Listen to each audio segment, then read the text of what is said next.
Welcome to Backpacking America, an analytical podcast. All right, so we're going to get started right away. We're doing something a little different from now on, where I'm going to live stream every show, and you guys can ask me questions or interact in the chat. So today's topic, like I said, is why corporations want you to vote for Joe Biden and, most importantly, register to vote. So as I move my phone a little bit to access my notes, all right, we're going to pull up my notes. So basically, I'm going to start off with why I think the corporations want you to vote for Biden. You've seen the ads everywhere. I've seen it on my Xbox where it says press pause and register to vote. And it was at that moment that I really knew something was sus. So I personally think that voter registration is historically a Democratic Party campaign tactic, and I think that the corporations want Joe Biden to win, mostly because he would stabilize the country from losing its shit. There won't be mass unrest, and ever since Trump's been president, the stock market's done this. It's done this constant up and down, up and down. And while businesses benefit from Trump, they don't benefit from the stock market losing its mind every other day. So I feel like corporations want Joe Biden to win so we can go back to the status quo and not have to deal with the instability of another Trump presidency. He's also not controversial, so he's not going to piss off international investors. It's going to be easier to sell products to the domestic population and abroad, obviously, because the country's not going to be in a civil war. That's why, I didn't vote for Trump, but, I didn't vote for Biden either because I was like, I'm not going to vote for the candidate that the corporations want me to vote for. And a lot of people actually wanted to vote third party. Talking to people post-election, they were like, oh, well, we were afraid to vote third party because everyone was already voting for Joe Biden, so we didn't feel like there was a point. And, there's a lot of shaming, too, a lot of vote shaming out there. And I think what a lot of people need to understand is that this has always been a fascist country. And the fact that there's people that are still shaming, saying that, oh, well, Trump is a fascist. Yeah, he's a fascist, just like Joe Biden is. The only difference is that Donald Trump just let the fascists come out of the woodwork openly and say, yeah, we're fascists. And it's like, okay, that's pretty bad, right? And I agree, it is pretty bad. I don't want the guy to win either. I want Joe Biden to win, but I'm not going to vote for Joe Biden because I know he's the left wing of fascism. So, either way, you're getting a fascist country. I also don't understand this idea that it'll be easier to organize under Joe Biden because the corporations want Joe Biden. They don't want the unrest. So they're going to stop pandering to Black Lives Matter and the socialist movement. They're going to start not taking part in social movements, making those commercials advocating for rights and such, because now their profit motive is secured for another 4 years. So I really don't see how, if anything, they're going to really want Joe Biden to crack down more on us for resisting and pointing out these incongruities in, I know I used a big word, but that was the only word that could come to mind, in our system. So I really think that they're going to crack down on us harder when we protest when a black man is killed. I really think they're going to crack down on us harder when abortion is threatened and we get out on the streets. I feel like we're going to face more of an uphill battle, especially because a lot of liberals only became involved actively in their communities when Trump was president. So if Biden wins, they're not really going to be active anymore. And that's bad. It's going to breed complacency. So that's why I didn't vote for Joe Biden, because I saw that going down. And obviously, I'm not voting Trump. So I voted for the Party of Socialism and Liberation. I voted for the Revolutionary Communist Party because I was like, there's no way that I'm going to vote for Joe Biden knowing that I got purged from the Democratic Party. I tried to register for the primary, and they said I was too late, and I wasn't. They lied to me, and I found that out too late. And they purged my friend Mike's girlfriend from the Democratic Party when she changed her address. So they purged a Latina, and the Democratic Party, just like the Republican Party, bombs the hell out of the Middle East. And I have friends that, they have home in Lebanon, in Iran, in the Middle East, and it's like, am I really going to vote for a guy that's going to drop bombs on their homeland? Like, no, I'm not going to do that. And this country's still going to be fascist anyway. So this, that's why I was just like, I'm not going to vote for Joe Biden. I'm going to vote my conscience and still do the community work that I do. Which brings us to dual power. So this is like a really cool theory that Lenin established, right? It's coupling strikes and labor organizing with voting for an independent socialist party, and then criticizing the system that didn't let that socialist party win as ineffective for workers to gain power, which is why we need more revolutionary action. That always works. Dual power always works when it's tried. So basically, like, a lot of people too, here's the thing, a lot of people are also afraid of doing more of those direct actions because they feel they will be repressed more because of the color of the skin, the sexuality, and that also needs to be taken into account when we organize. But the revolution has different roles for everyone. Say, you don't want to go out in the street because you're afraid of, harsher penalty geared towards you. You could make posters, you can make flyers, you can make food to distribute to people. There's a variety of things you can do behind the scenes that are very low risk, that still are very big, like running communications. Like I was during the protest, right, when BLM first kicked off in March, and actually not March, May. I couldn't leave my house because I was, with my parents, and they're older, and I was afraid if I brought COVID back, they'd get really sick and possibly die. So I was like, how can I help the movement without being on the street? And I said, okay, well, I know how radios work, and I know how, I have a lot of connections at these protests. So I was like, let me monitor the police frequencies, which I did, and I let them know minute by minute where the cops were and what they were planning on doing, and they actually were able to reroute hundreds of people in order to make sure that no one was hurt and they were a step ahead of the cops. That's something you can do. You can, yo, what's up, Mike?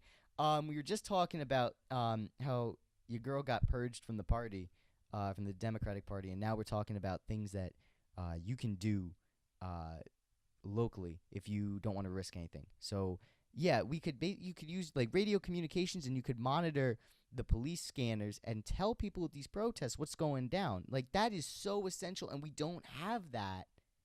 We don't have that in the Black Lives Matter movement. No one does that stuff. So that's something you could do. It takes a lot of creativity.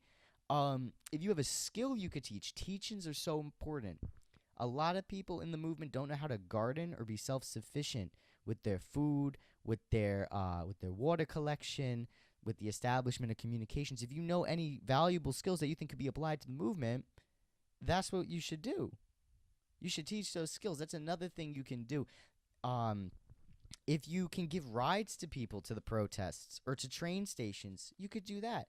There's so many things you could do without being tear gassed or arrested that are just a big help that is often not really thought about. And another thing, too, is that there's a lack of patience, I'm noticing. In order to exercise dual power and to resist, we need patience. We can't attack people that are misguided in their vote due to poor education. We got to be incredibly patient and continuous in educating fellow workers why Trump or Biden will not benefit their lives. We have to literally be patient. If someone voted Trump, like I have a friend that voted for Trump, and I was like, why did you do that? And he said, I cracked under the pressure and I did anyway, knowing he was bad. And I was really thinking about that, because I'm like, why would he do that?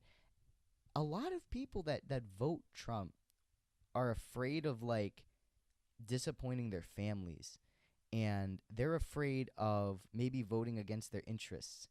And it's our job to provide them a separate, like, if they're not the radicals that are going to kill you and they're just misguided or scared, we got to embrace them. We got to teach them that, like, what they did was wrong, but they don't got to fear repression from their family. And if they're afraid of their family disowning them for voting for Trump, then they're not family. They're not family. I mean, for not voting Trump, they're not family. If they're going to say, oh, you're not our son or our daughter if you vote for Joe Biden or a third party. That's not family. We got to provide that to them. We got to show them solidarity and compassion, and we got to educate them what their interests are. Because no worker's interest aligns with Trump. Trump did not bring jobs back. The Rust Belt is getting rustier. Appalachia is still poor.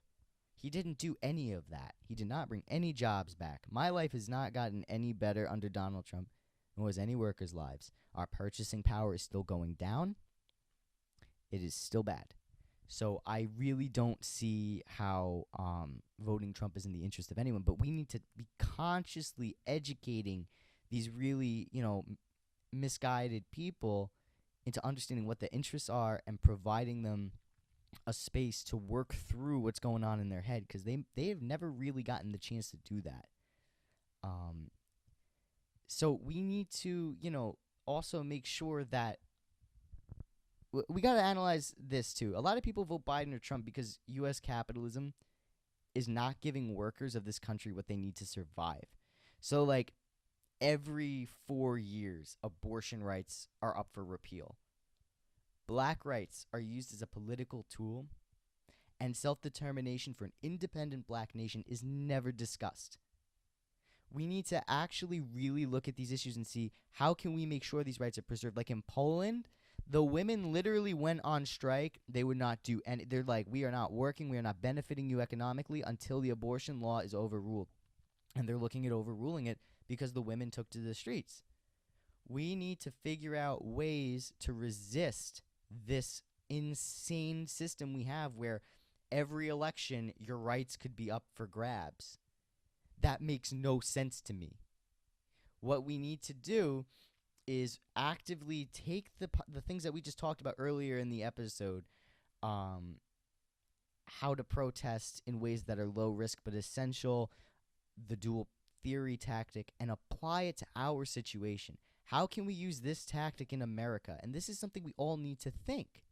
We need to all think about this, especially when it comes to the immigrants in the camps, Like, we need to free those people, but we're not thinking about how we're going to free them. So we need to ask ourselves what small acts of solidarity can be accomplished, not just in your community, but on the block you live on.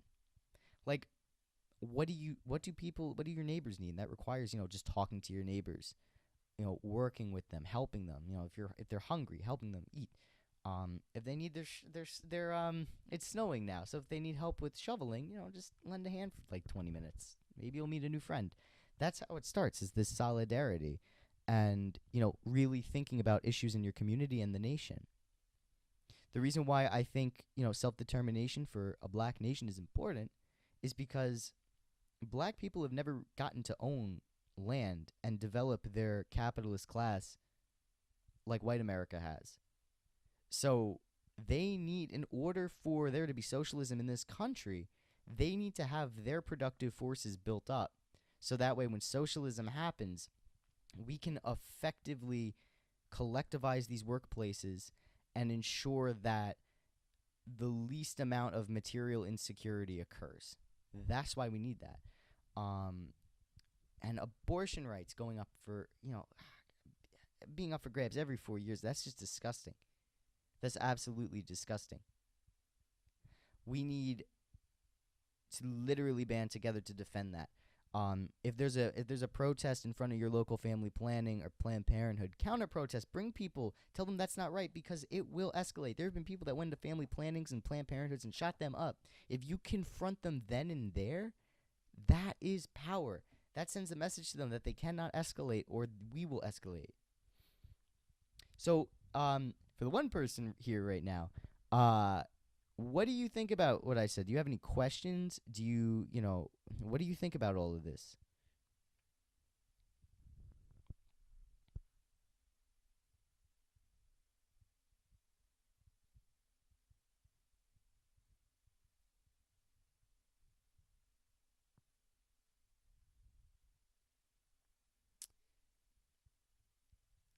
All right, I guess they're a little shy.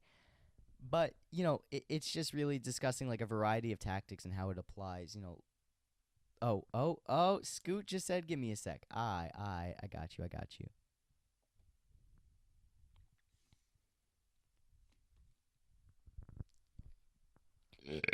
Oh, that was a nasty burp.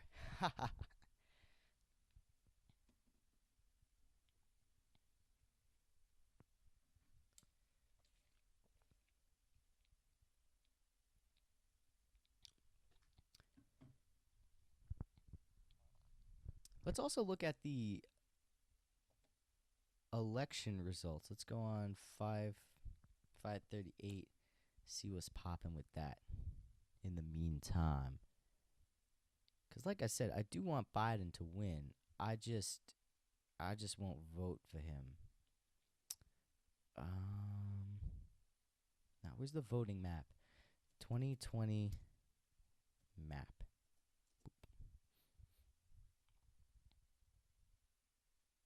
Yes, here we go.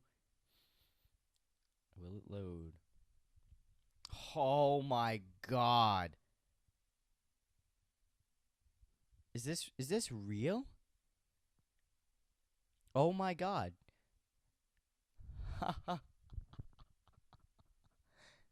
Oh my god. Wow, Joe Biden has 279 electoral votes. Donald Trump has 163. Oh my god. Oh, wait a minute. Is this the correct one? Hold on. Let's check this cuz I think I misread something. Hold on. I got a little excited and then we're going to look at Scooter's reply. What I don't know what's wrong with all these maps. Hold on. New York Times 2020 map. All right. Well, while we're looking for that, let's read what Scooter said. All right. Let's see here. My biggest concern is that we're living in a country that's too far ingrained in this democratic fascist state that we're in. I really feel that without some form of violent upheaval, no real change can come about. I.e., it was 248 to 214 last I checked. I bet. So, yeah, I agree. I mean, the only way, and a lot of people agree with you, Scoot. Like, you're not like just a radical for saying that. Um, I seriously believe that too. That you know we do need to overthrow the capitalist system. We as workers need to take power to actually change and abolish this. And there are a lot of people that agree with that. I think the issue though is that people think that we're going to be able to do that if we vote Joe Biden because he's going to be weaker. And it's just very interesting, and I think that that's a very purposely done thing by the government, because if you remember when the Seattle Autonomous Zone occurred, the Capitol Hill Autonomous Zone, excuse me, but the liberal mayor sent in liberal centrists crisis people to go in and say this is not an autonomous zone. This is not an autonomous zone, and ended up like demoralizing the people in that zone because there was no central leadership. It was just more like, if everyone's doing this, I'll do it. There wasn't, any sort of like reason for it other than vague calls for justice. It wasn't like concrete points as to why they're maintaining that area. And so it was very easy to demoralize them. And once they were kind of divided and infighting started, they sent in the police to mop them up, and that's a basic counterinsurgency tactic. So I think that the government saw the potential for this when police stations, for the first time in American history, were overrun by people. I think this was a tactic to try and pacify and divide the Black Lives Matter movement, because there was a huge portion of us that wanted to vote third party and had a specific way of doing things. And they essentially now it's counter revolutionary, not really, but as the movement says, to vote for third party. So a lot of people were kind of pushed into this, let's change within the system. And I guarantee you within the next 2 years, when the House is not the House. Yeah, when the House is up for election, it's going to be vote blue to preserve the House majority, or to get the House majority so we could protect our rights. And it's going to be the same thing. And it's just going to, burn out the revolutionary embers that are, currently flickering. And That's how they've been doing it since the beginning of America. They've literally just rerouted revolutionary tendencies into the two-party system, and if you deviate, you're against rights and you're crazy, or and if you stick with it, you're pragmatic. So I hope that kind of answered your question. Hey Emily, what's up? We were just having a discussion about why we both think that abolishing the current form of government is actually a pretty popular position. Just the way that people are going about it is kind of how the capitalist class wants it to go. So, you got any thoughts on that? Do you have any thoughts on the election?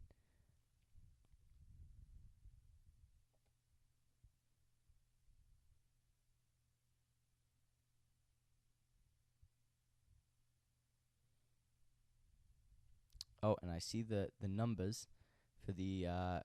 Here we go. You guys ready for the election results as of 6:33 p.m.? They're not final, but they're close. The Senate has 47 Democrats. The Republicans have 48. The For president, 253 electoral votes for Biden. Trump, 214. For the House, 204 Democrats. For the Republicans, 188. All right. So Emily says it's fucked up. I agree. And Scooter says that's what I hate. I feel like we've been forced into complacency. You're exactly correct. And that's why I believe that a vanguard party is essential, where it's a small group of communists that are from or that are from the working class that know how the government, will attack a people's movement, and instead of, doing the liberal strategy of okay, stay within the system and work within the system, they're going to protect the the emerging uh, workers movement and the justice movement. So if say the Seattle Autonomous Zone, if they actually had a vanguard party, they'd be able to say no, don't listen to them. They don't know what they're talking about. We literally just seized physical land and we can form our own government. That's literally what happened in Seattle is what happened in the Paris Commune, except there wasn't really a vanguard party in the commune, and it fell within 2 months, 3 months. But if we had a vanguard party there, it would have been like the situation in St. Petersburg in the Russian Empire, and more cities would have become autonomous zones, and then they would have been, declared their own workers' governments, and they would have seeped out into the rural areas, and then, it would be an actual revolutionary force. But and the government knows that. It's not like the government is stupid. They play stupid. They've read Marx. They've read Lenin. They know what we're talking about. They know that, they need to maintain racism and sexism and homophobia to keep us working class people divided, because we may not share the same experience with black people in race. I don't face the same discrimination as a black person does. I don't face the same discrimination as a woman does. But we all face class exploitation. And all of these things intersect. So, women making less money than men. That is intersectionality. Black people being denied more economic opportunities than white people. That's intersectionality. It's all intersectional, but everyone faces some form of class repression, and that's what we need to unite around, and we need to draw in how all of these different issues per group are related to class exploitation. And once we all understand that, okay, we need to get rid of capitalism, we need to understand Lenin's theory. We need to understand Mao's theory. And the reason why we need to talk about Mao is because Mao, with his agrarian revolution, uh, can be applied to the black nation, because the black nation is underdeveloped economically purposely. It's kept agrarian, so to speak, meaning no land and very non-industrial. There's not a lot of black-owned businesses in the black belt. So we need to change that. So we need to apply Mao's tactics of industrialization and building a bourgeois under a workers' government to ensure that there's not excess exploitation than is needed, and then socializing it. That's what we need to look at Mao for. And we need to look at Lenin for the rest of the country in guiding, how we're going to socialize um, the means of production and our economy. And Lenin actually wrote about self-determination.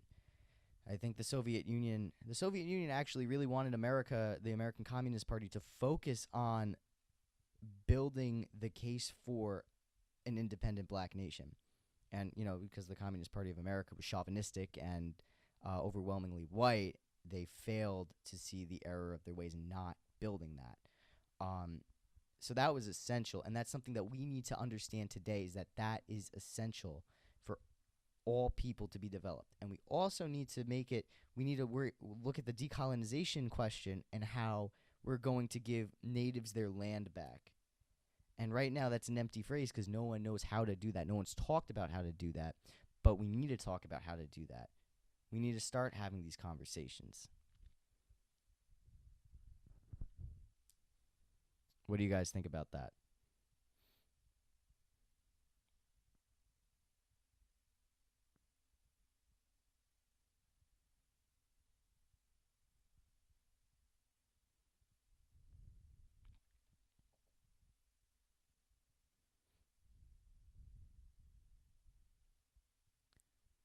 And while we're waiting for the people in the chat to respond, I'd like to look back at the electoral map. It looks like, knock on wood, that Joe Biden is going to win Nevada, and it looks like he will win Arizona, but Georgia, North Carolina, and PA are going to go to Trump. But we still got to wait for the absentee ballots. And Scooter says, it's personally one of the most troubling things to me, but I have no idea where to start to combat these issues. I say start small, you know, working, see what you could do on your block. Like, I'm sure there's like an old lady that needs help raking her leaves. Just being a good neighbor, that's really most of the revolution, is actually just working with people. It's actually very minimally violent. It's really just providing security to your own class, and that in turn builds trust, and that is how you show solidarity. Like, if someone was to hurt you, the person you help that you have a rapport with would come and help you. And that is how, we fight, we build solidarity. And once you start helping a lot of people and more people see that you're a good person, they'll listen to you more. And it's like, okay, well, he's talking about this, redistributing wealth. What's that about? And then, you get to conversations, and then you hear about issues in the community. You talk about issues in the community. And once you talk about issues in the community and they're interested in the same issues, you can literally like just protest or form a rally or form an aid group or build a GoFundMe. That's how you could do it. You can also, listen to, go to your local NAACP meetings if you have a chapter, and just listen, listen to what their concerns are, what their issues are. Talking to people outside of your group is very important so you get a different perspective, because we put ourselves in bubbles all the time. Break out of the bubble. Listen to what other workers have to say. Listen to what black people have to say. Listen to what gay people have to say. And I think that's the important issue here, is to listen more than speak. And then you could, once you listen and you respectfully engage, that's how you can start to combat it, because you could brainstorm with other people. I recommend taking on one issue at a time, one negative at a time. A perfect example is when the Anti-Capitalist League last year saw there were an evangelical group protesting and harassing people going into the Oneonta family planning. So what we did was we stood out there every Friday at 3 o'clock to combat them. And we ended up, a couple of times running them out. They just didn't show out because they didn't think it was worth it to stand out in the snow, protesting a bunch of angry communists. And the local people respected that, and they were willing to hear about what socialism was, because we were actually constructing it and doing something about it. So what you may think is small or maybe a waste of time is not a waste of time or small to those people, because we've been thanked by people you wouldn't even think would thank us. Does that help a little bit?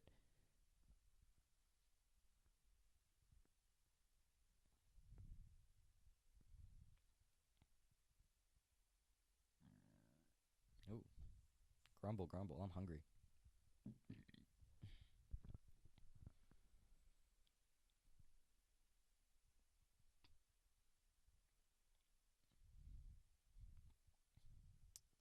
I'm gonna say though, I'm very glad that we don't have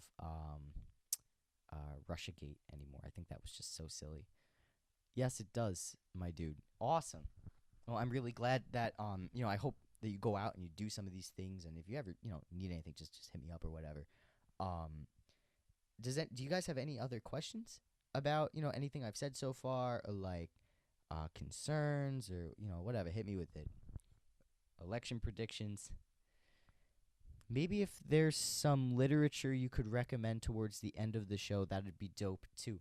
Well, let's see how long we've been going on for. We've been going on for about 33 minutes. So, for the sake of time, I guess I'll wrap it up now and give you some literature recommendations. Uh, get a pen and paper out. So, I recommend you read um, The State and Revolution by Lenin, What is to be Done by Lenin, Combat Liberalism or Combating Liberalism. I forgot exactly how it's worded. By Mao Zedong. What do I got over there? I recommend Malcolm X's autobiography. I recommend the Huey P. Newton Reader. And of course the Communist Manifesto. That's necessary reading. And I definitely recommend Black Bolshevik by Harry Haywood. Of course, if you read all of that within a 6-month period, that would be crazy. But I also recommend Wretched of the Earth. That's a really good book that talks about imperialism. And I honestly for the Lenin books, I'd recommend you order those 2 books that I said, but also get the Lenin Anthology by Robert C. Tucker because it has most of Lenin's most important works, including Imperialism, the Highest Stage of Capitalism. That book, that imperialism book, and Wretched of the Earth combined will give you such an understanding of how imperialism has developed from the early 20th century to the 1960s and how nothing has changed. So I definitely recommend reading those books. They are great reads. Yes, yes, yes, yes, yes. Emily knows what's up. So those books everyone should definitely check out to start. That's just the start. And there's also YouTube videos, and there's oh, what's up, Tom? There's YouTube videos, there's audio books, and of course there's me that will just drone on and probably make a podcast about each book at some point. So whatever whatever way you want to get your communist information, you have the internet, which is a wonderful tool despite how repressed it is. And that just about wraps up today's show. So I really thank you guys for tuning in and asking your questions. They were really great questions. And until next time, keep it locked. This is Backpacking America. Thank you for listening to Backpacking America. If you want more content and alerts as to when the next episode will come out, make sure to follow the Instagram at Backpacking America and the Twitter, BPA Podcasting. Keep it locked.